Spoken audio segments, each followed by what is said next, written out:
Well, you heard the psalm read. I think it's just, Psalm 131 is astonishingly beautiful, and I think it's a very challenging psalm, and it's the last in our series looking at the Psalms of Ascent.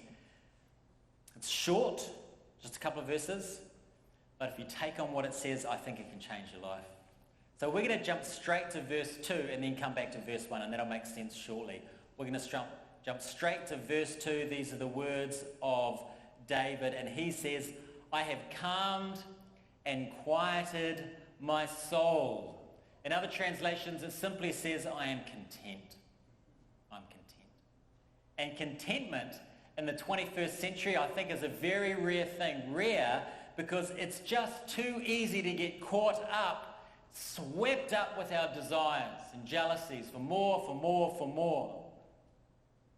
And there are many, many people in the world who are discontent with their lot in life, maybe related to finances, family, health, parents. My family went to a family camp at Pioneer Pacific 3 weeks ago for a week, and it was a brilliant time, but there was this toddler there at this camp. There was this toddler, infamous toddler, and she was such a handful. Such a handful. If there was a kid playing with a toy, this toddler, if it was anywhere near this other kid, would just launch her body at this kid, trying to snatch and grab this toy, just screaming and screaming, mine, mine, mine, want, want, want. And the mum, who was a really wonderful mother, would very calmly say, no, honey, that's not your toy. This is your toy. The toddler would just rage and rage and rage. And sometimes I know I do, we act like toddlers. We are unhappy with what we've been given. We're frustrated because the kid beside us has something we want, and we feel like they've been dealt a better hand in life. And that attitude is not going to produce calm. It's not going to produce a calm and quiet spirit. It's going to steal your content. So, verse 2 again. I have calmed and quieted my soul. Imagine that. Wouldn't that be amazing? If that was your baseline. Just content. Now, before we talk about how David got there, we need to establish sort of a working definition of contentedness. So we'll start with what David is not talking about. First, contentment here, he's not connecting it to circumstances. Because, sometimes we get glimpses of it, kind of like a faux contentment. And it's we have a great day at work and our boss says something really nice to us. Maybe we have a date night that night, booked at a great restaurant, and you're listening to some fantastic true crime podcast on your commute. This is just me. And you feel really good. And you had a salad for lunch, so you don't feel bloated. Feeling peaceful. You're feeling great. That's brilliant. But that is not the contentment David is talking about. The calmness in his heart that David is talking about here is not linked to our circumstances. David is not saying, look, guys, I finally solved all my problems. You notice he doesn't say that.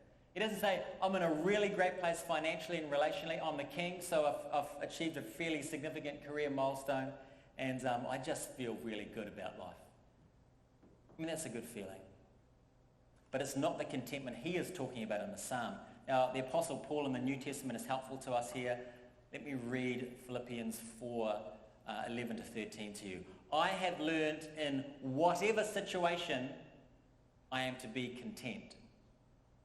I know how to be brought low, and I know how to abound. In any and every circumstance, I've learned the secret of facing plenty and hunger, abundance and need. I can do all things through Christ who strengthens me. See, this is contentment unlinked, untethered to our circumstances. And we don't want our inner peace connected to our circumstances anyway. It's too vulnerable an arrangement because our circumstances can change in a moment. So David here is not talking about circumstantial content. What else is he not talking about? Well, he's also not talking about just being resigned to what you have, settling for what's in front of you. Sometimes I say to my kids, come on kids, look, there are people in the world that don't have any toys. Be happy with the Mr. Potato Head or whatever it is. Just be happy with what you have. Adjust your expectations. Again, that's not what David's talking about, because it's still linked to our circumstances. It's just sort of like a psychological trick. It's still contentment unconnected to a relationship with God, and again, it's a fragile thing. This is not what David's talking about. And lastly, he's not just talking about a personality trait. I mean, some people are more evenly keeled. Some people handle disorder better than others, and that's true, and that's wonderful. But again, it's not what David's talking about. It's not what the Bible talks about when it talks about peace in our hearts. So those are the negative definitions. Just one more thing before we get to what he is actually talking about, and this is important. I want to read verse 2 again slowly to you again. Here we go. I have calmed and quieted my soul. I have done that. It's much clearer in the original language, but what David is saying is, I got contentment the old-fashioned way. I learnt it. David is saying he has been involved in a long battle, a determined battle to keep his desires and his jealousies in check so he can know calm and peace in his heart. His contentment, he has worked for it. It's not that his circumstances suddenly changed to make him quite peaceful. No, he's saying, I have done the hard work of becoming a person with a calm and quiet soul. And that process, for him, he says it was like weaning a child. Now, we've been talking about what contentment is not. Let's talk about what it is. And what David does is he does not give us a dictionary definition here. What he gives us is a picture, like a domestic picture. And it's a really beautiful picture of contentment. Let me read the whole of verse 2. I've calmed and quieted my soul, like a weaned child with its mother. Like a weaned child is my soul within me. Okay, what does that mean? Right, think about the difference between an unweaned child versus a weaned child. An unweaned child is always fretting and crying until it gets what it wants. What does it want? It wants its mother's milk. And then it will settle down. But a weaned child is just happy being with his mum. Mum is no longer just the milk machine. Mum is no longer just this thing it sort of uses to get what it wants. See what David is saying here? David is saying contentment is learning to love God for himself. Not just what he can give me, and not just for what you think God owes you in life. Just happy to have God. And this is what spiritual maturity looks like. It looks like being able to say, I don't ultimately care if my life goes exactly the way I want it or not, as long as I have the Father. This is David's picture of contentment. It's a beautiful picture. Now, that's all the middle section, verse 2. Let's go to verse 1. O Lord, my heart is not lifted up. My eyes are not raised too high. I do not occupy myself with things too great or marvelous for me. Right, so let's agree for a moment. Let's agree. We all want verse 2, a quiet and calm spirit. We all want that. We want to be like this weaned child, content just with God no matter what life throws at us. That's what we want. We agree. Excellent. But in order to get to verse 2, we have to go through verse 1. To get verse 2, we have to go through verse 1. And that's hard. Let's look at it closer. David says, O Lord, my heart is not lifted up. My eyes are not raised too high. David is saying, here's something I had to give up in my life. I had to give up pride. That's what it's talking about. It's talking about pride. So what is pride? Pride says it all depends on me. A prideful heart says I'm the center of the universe. Things revolve around me. Pride says I know best. Pride has a low view of God, has a high view of self, and it's the sin that causes most other sins. And here's the thing about pride. It is tricky to recognize, though, because like so many other sins in our culture, it's a sin that presents as a virtue. It's a sin that presents as a virtue. For example, pride becomes, I am totally committed to my personal happiness above all else, which in our culture is celebrated. It's called authenticity. But perhaps it's just a polished up version of self-centeredness. And tragically, it's a way of living that doesn't actually ever deliver on the promise of joy anyway. So it's tricky. David says, I've had to work through pride. I've had to set aside these ideas in my heart. I've had to set aside the idea that I always know best. I've had to set aside the idea that I make meaning for myself, that I am the final authority.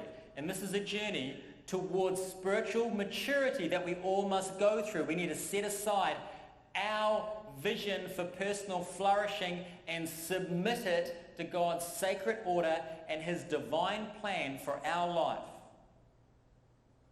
And when we do that, we might start to experience contentment. But it's hard. This is hard stuff. It's comforting to know that Christ had to continually make these decisions in the garden, in Gethsemane, when he said to the Father, if this cup can be taken from me, let's do that. But not my will, yours. He set aside his desire for the Father's will. And let's move on. I want to get to the second part of verse 1, which I think is brilliant. David says, I do not occupy myself with things too great or too marvelous for me. I don't occupy myself with things too great or too marvelous for me. Now, we may have a few problems with this, but just hear me out on this one. This is the other thing David had to work through to find contentment in his life. Now, what he's saying here is not don't ask questions of God, because the Psalms are full of questions. But he is saying there are just some things in life that you are going to go through, or that you will witness, or that you will see, and you're going to see some things, or witness some things, or experience some things that you have to be God to understand why they're happening. He's not saying don't wrestle with mysteries, but at some point we have to arrive at Deuteronomy 29:29, which says, the secret things belong to the Lord our God, but the things that he has revealed are for us and for our children. There are some things that God has revealed to us with great clarity, and there are some things hidden from us. There are secrets. We must let God have the secrets. There are some things which are above our pay grade. We're not going to be able to get our heads around them. I mean, think about your key fob, right? Like, you've got a key fob to open your door on your car. There's a button and the doors will unlock. That's incredible, I reckon. I reckon that's incredible.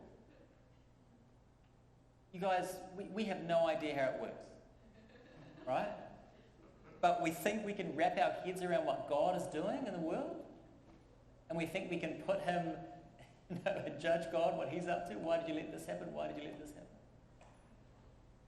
Contentment is found when we've reached the place where we can say, even when I cannot understand, I still trust.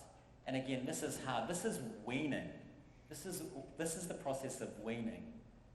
And there are some crazy difficult things going to come into your life. And I know some of you, certainly there's a number of people in our congregation who are going through some extremely difficult things.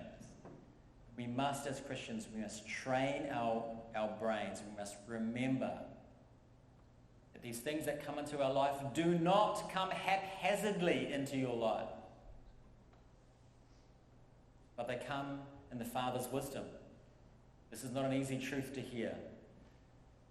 God has his secrets. We don't understand everything. So we hold that truth up. We also hold another truth up, Romans 8:28, which says, we know that for those who love God, all things work together for good, for those who are called according to God's purposes. So, in summary here.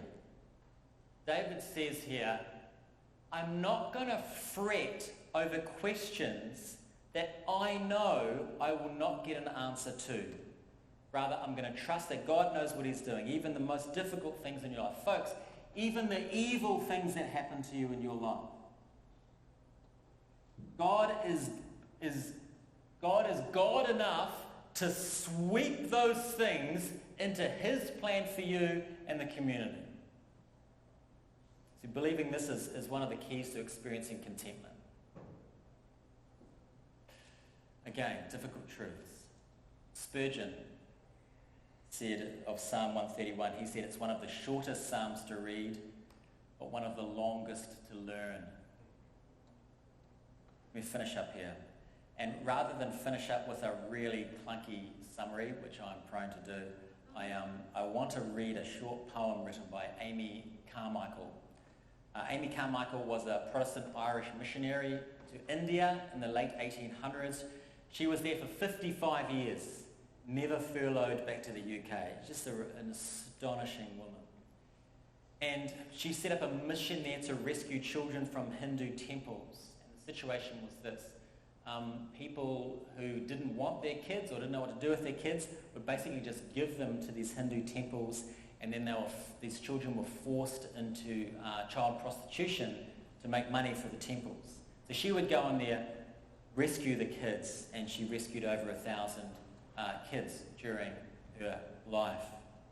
She was often very sick herself, faced lots of hardship. In fact, the last 20 years of her life, she was basically bedridden because of disease. But she spent that time writing to encourage other Christians.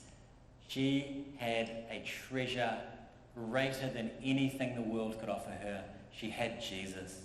So she could live this life of astonishing, radical contrast. But this didn't come to her naturally or easily.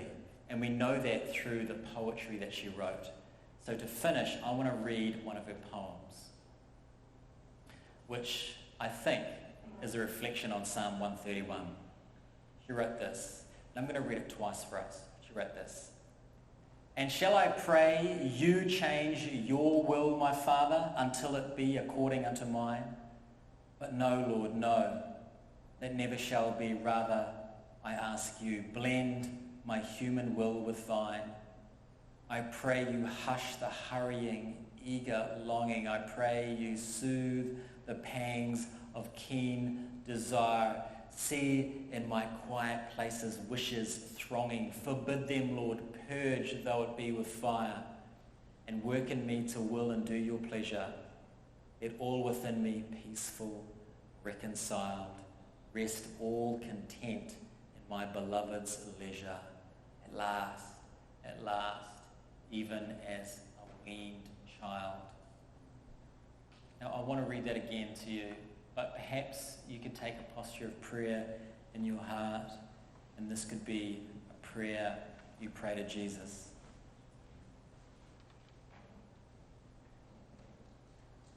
And shall I pray, you change your will, my Father, until it be according unto mine? But no, Lord, no. That never shall be. Rather, I ask you, blend my human will with thine. I pray you hush the hurrying, eager longing. I pray you soothe the pangs of keen desire. See in my quiet places wishes thronging. Forbid them, Lord, purge, though it be with fire. And work in me to will and do your pleasure. Let all within me peaceful, reconciled. Rest all content in my beloved's leisure. At last, even as a weaned child. Amen.